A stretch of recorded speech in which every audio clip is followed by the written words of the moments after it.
4 years ago, a marvelous young woman who had just graduated with honors from BYU called me, absolutely distraught. Through sobs, she blurted out, "I'm just not sure I believe the church is true anymore, and I'm scared. What if my family really isn't going to be together forever?"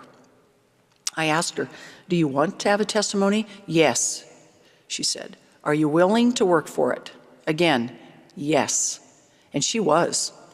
She went to work. She had a great bishop and an off-the-charts Relief Society president, both of whom worked with her. Friends and family came to her rescue, and she and I began to meet for gospel study sessions. I told her, "Bring your scriptures and every question you have. Questions are good.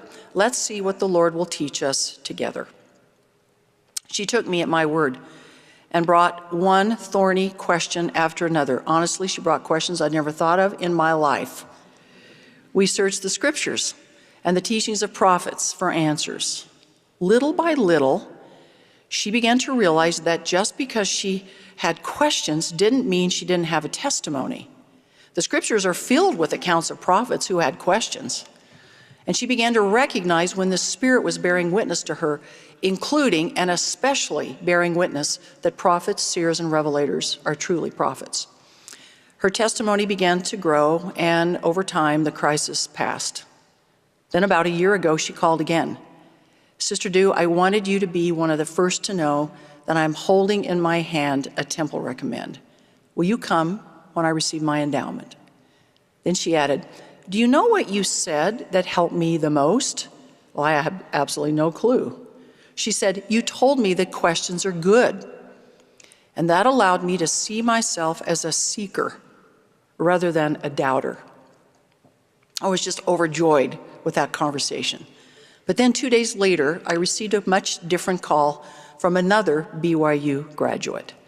"Sister Dew," she said, "before you hear it from someone else, I want you to hear it from me and to know that I am pregnant." She was not married. She said that for several years she had doubted the truthfulness of the gospel and had finally decided there was no reason to keep living the law of chastity. I told her that I was not her judge and that I loved her. Then I asked her if she would like to have a testimony. "No, I don't think so," she said. The contrast was stunning. At about the same time, these two young women had questions that threatened their testimonies. One of them sent out a cry for help, and family, friends, and leaders followed President Monson's counsel and went to her rescue. The other girl nursed her doubt and convinced herself that her immoral choices were acceptable. I love and deeply care about this girl, but for now, she has chosen a spiritually perilous path.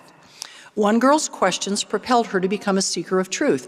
The other girl used her questions to justify her immorality. My dear friends, my message today is simply, questions are good. Questions are good if they are inspired questions, asked in faith, and asked of credible sources where the Spirit will direct and confirm the answer.